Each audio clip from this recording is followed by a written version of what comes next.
Hi friends, welcome to Tubert channel. இன்னைக்கு நம்ம சேனல்ல அடுத்த ஸ்டிட்ச் ஆன zigzag எப்படி போடுறதுன்னு பார்க்கலாம். ஃபர்ஸ்ட் ஆல்ரெடி நம்ம சில்விங் த்ரெட் வச்சு பேசிக் செயின் ஸ்டிட்ச் எப்படி போடணும், அது கர்வ்ல எப்படி போடணும், ஏதாவது ஒரு ஷேப் வரைஞ்சிட்டு அதில் எப்படி நம்ம ரொட்டேட் பண்ணணும், ஷார்ப்னஸ் எப்படி கொண்டு வரணும் அப்படிங்கிறதெல்லாம் போட்டிருக்கோம். ஸோ டுட்டோரியல் இது வரைக்கும் பார்க்காதவங்க பிளேலிஸ்ட் வரைக்கும் செக் பண்ணி பாருங்கள். இப்போ அடுத்த ஸ்டிட்ச் ஆன zigzag எப்படி போடுறதுன்னு பார்க்கலாம். இந்த zigzag வந்து நிறைய பார்டர் லைனில் நம்ம யூஸ் பண்ணலாம். அதே மாதிரி பிகினர்ஸாக இருக்கவங்க நீடில் ரொட்டேட் பண்ணுறதுக்கு இது வந்து ரொம்பவே ஹெல்ப்ஃபுல்லாக இருக்கும். ஸோ இந்த ஸ்டிச்சஸ் வந்து நீங்கள் ப்ராக்டிஸ் பண்ணிங்க அப்படின்னா நீடில் ரொட்டேஷன், அதுக்கப்புறம் த்ரெட் இழுக்கிறது அந்த மாதிரிக்கெலாம் நல்லா யூஸ்ஃபுல்லாக இருக்கும். வாங்க எப்படி போடுறதுன்னு பார்க்கலாம்.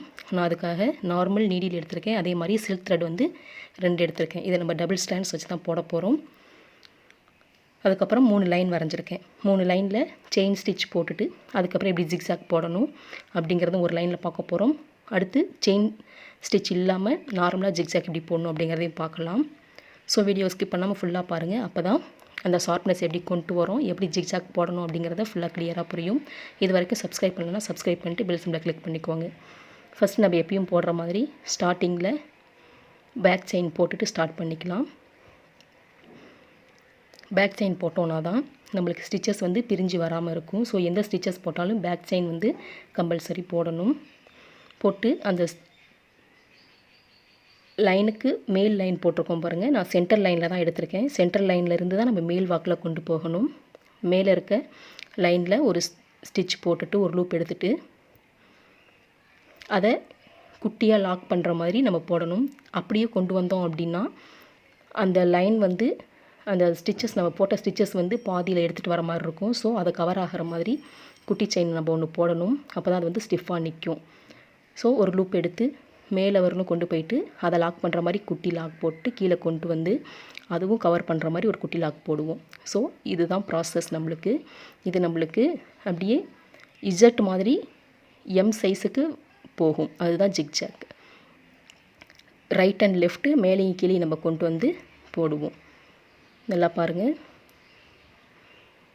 சென்டரில் இருக்க லைனில் ஒரு லூப் எடுத்து மேலே கொண்டு போயிட்டு அதை அப்படியே லாக் ஆகிற மாதிரி குட்டி லாக் போடுறோம். குட்டி லாக் போட்டு அதை அப்படியே இழுத்து கொண்டு வந்து கீழ் லைனுக்கு கொண்டு வரோம். இந்த மாதிரி பிகினிங் ஸ்டேஜில் லைன் போட்டு போட்டிங்கன்னா ஷேப் வந்து மாறாமல் கரெக்டாக சேம் ஷேப்புக்கு வரும். அந்த ஷேப்பு வந்து ஒன்று மாதிரி ஒன்று போயிடுச்சு அப்படின்னா பார்க்க கொஞ்சம் நீட்டாக நல்லா இல்லாமல் இருக்கும், ஃபினிஷிங் கிடைக்காது. அதுக்காக தான் ஒரு லைன் போட்டு ப்ராக்டிஸ் பண்ணோன்னா கரெக்டாக வரும். ஸோ இந்த மாதிரியே அந்த லைன் ஃபுல்லாக நம்ம போட போகிறோம். இதுதான் zigzag லைன். இந்த zigzag வந்து நம்ம பார்டருக்கு யூஸ் பண்ணலாம்.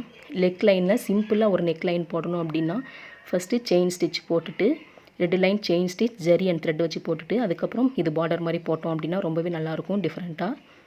அதுக்கப்புறம் த்ரெட்டு கட் ஆகுது, நீடில் வந்து ரொட்டேட் பண்ணுறதுக்கு கஷ்டமாக இருக்குங்கிறவங்களாம் இந்த ஸ்டிச்சஸ் போட்டு பழகிட்டோம் அப்படின்னா நம்ம ஃப்யூச்சரில் ஜரி த்ரெட்டும் பீடு இதெல்லாம் வச்சு ஒர்க் பண்ணும் பொழுது நம்மளுக்கு அந்த நீடிலுக்கு தகுந்த மாதிரி ரொட்டேட் பண்ணவும் டிசைனுக்கு தகுந்த மாதிரி நம்மளுக்கு த்ரெட்டு வந்து நல்லா வரும்.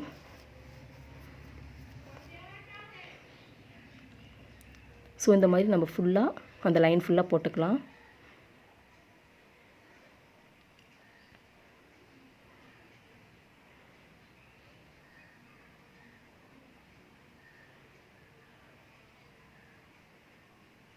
பாருங்கள், அந்த லைன் ஃபுல்லாக போட்டு முடிச்சாச்சு.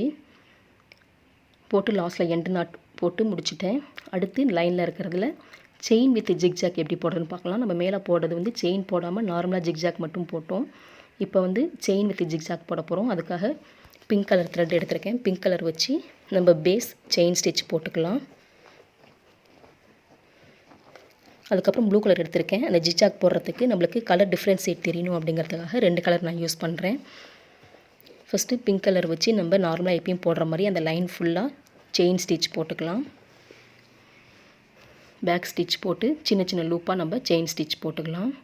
ஃபஸ்ட்டு ப்ராக்டிஸ் பண்ணும்போது நீங்கள் பெருசாகவே போட்டுக்கலாம். அதுக்கப்புறம் டிசைனிங்கில் அப்ளை பண்ணும் பொழுது சின்ன சின்ன செயினாக போட ஸ்டார்ட் பண்ணுங்கள். அப்போ தான் பார்க்க ஃபினிஷிங் நல்லாயிருக்கும்.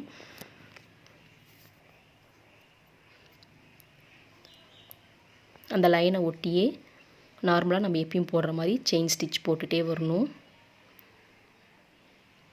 எப்பயுமே சில்க் த்ரெட் யூஸ் பண்ணும்பொழுது டபுள் ஸ்டாண்ட்ஸ் எடுத்துக்கோங்க.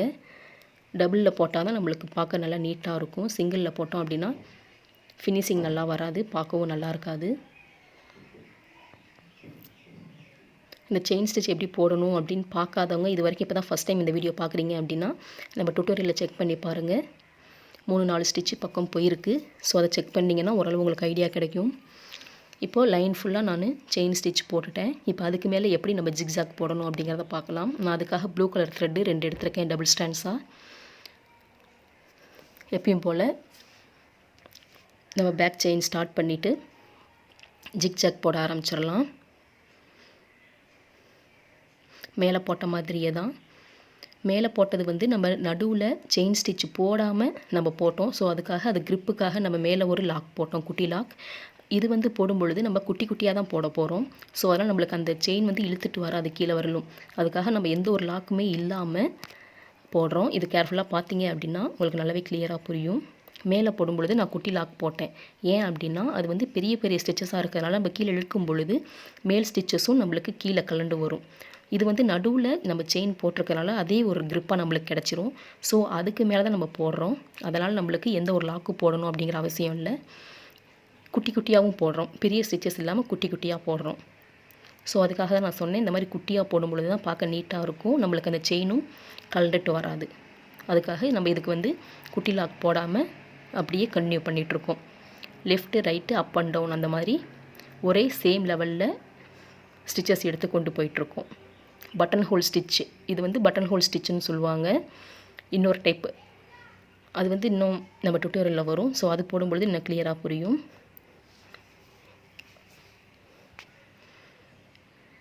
இந்த மாதிரி நம்ம போட்டுகிட்டே வரும்பொழுது பார்க்க பாருங்கள் ரொம்பவே அழகாக இருக்குது. இதுவே ஒரு 2-3 லைன் நெக் சுற்றி போட்டோம் அப்படின்னா கண்டினியூஸாக நம்ம போடும்பொழுது பார்க்கவே ரொம்ப சூப்பராக கிராண்டாக இருக்கும். வெறும் த்ரெட்டு மட்டுமே வச்சு நம்ம நெக் லைனும் ஃபினிஷ் பண்ணலாம். அடுத்தடுத்து நெக்ஸ்ட் இதில் வந்து நம்ம பீட் வச்சு எப்படி போடணும், ஸ்டோன் வச்சு எப்படி போடணும் அப்படிங்கிறத பார்க்கலாம். ஸோ அதனால் நம்ம சேனலை சப்ஸ்கிரைப் பண்ணிட்டு பெல் சிம்பலை கிளிக் பண்ணி நோட்டிஃபிகேஷனையும் கிளிக் பண்ணி வச்சுக்கோங்க. அப்போ தான் நான் போடுற வீடியோஸ் அடுத்தடுத்து நோட்டிஃபிகேஷன் வரும். நீங்கள் தொடர்ந்து நம்ம டுட்டோரியலில் பார்க்கலாம். இந்த மாதிரி அந்த லைன் ஃபுல்லாக கம்ப்ளீட் பண்ணிக்கலாம்.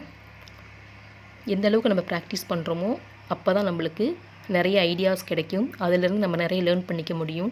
ஸோ டெய்லி ½ அன் ஹவராவது ஸ்டிச்சஸ் வந்து லேர்ன் பண்ணிகிட்டே இருங்க. உங்களுக்கு எந்த ஸ்டிச்சஸ் பிடிக்குதோ அதுக்கு தகுந்த மாதிரி நீங்கள் லேர்ன் பண்ணிகிட்டே இருங்க. ஸோ கரெக்டாக டுட்டோரியல் பார்த்துட்டு லேர்ன் பண்ணிங்க அப்படின்னா நல்லாவே ஐடியா கிடைக்கும், க்ரியேட்டிவாகவும் கிடைக்கும் நம்மளுக்கு.